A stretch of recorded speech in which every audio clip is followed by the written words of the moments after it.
Bentornati nella nostra soffitta delle meraviglie.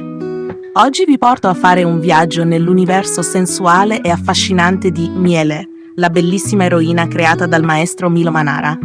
Se siete appassionati di fumetti italiani, saprete sicuramente di chi sto parlando, ma per chi ancora non conoscesse questa icona, preparatevi a scoprire uno dei personaggi più iconici e indimenticabili del fumetto erotico. Miele fa la sua prima comparsa nel 1986, nel fumetto Il profumo dell'invisibile, pubblicato originariamente sulla rivista Totem, qui in Italia, e sull'Echo des Savants, in Francia. L'opera è un tributo all'immaginario fantastico di H.G. Wells, ispirata al suo celebre romanzo L'uomo invisibile. Tuttavia, Manara prende spunto da questa storia per creare una narrazione del tutto nuova, piena di erotismo e gioco. Il fumetto ruota attorno all'idea di un uomo che, grazie a una pomata magica, diventa invisibile. Da qui, il maestro Manara costruisce un racconto che esplora i desideri più nascosti e le fantasie più audaci, tutte vissute attraverso gli occhi e il corpo della splendida Miele. E che dire di Miele? Con il suo viso angelico e il corpo perfetto, è impossibile non restare affascinati dalla sua bellezza.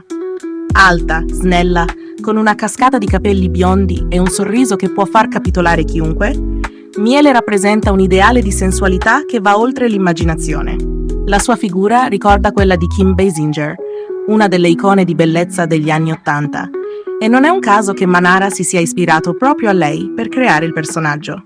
Il nome Miele è una scelta perfetta.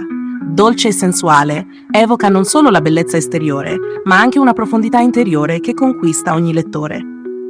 Una delle cose che più mi ha colpito di Miele è il modo in cui vive la sua sessualità.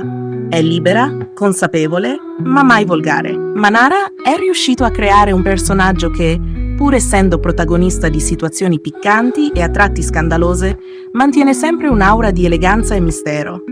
È un equilibrio difficile da trovare e Manara lo fa con una maestria che lascia davvero senza parole.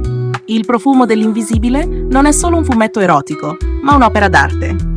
Le situazioni in cui Miele si trova coinvolta sono trattate con leggerezza e ironia, il che rende il fumetto più giocoso che provocatorio.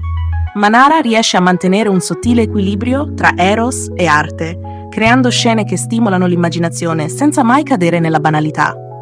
Personalmente adoro il modo in cui Manara riesce a farci sorridere e al contempo riflettere su temi complessi come il desiderio e la libertà. Il successo di Miele è stato travolgente.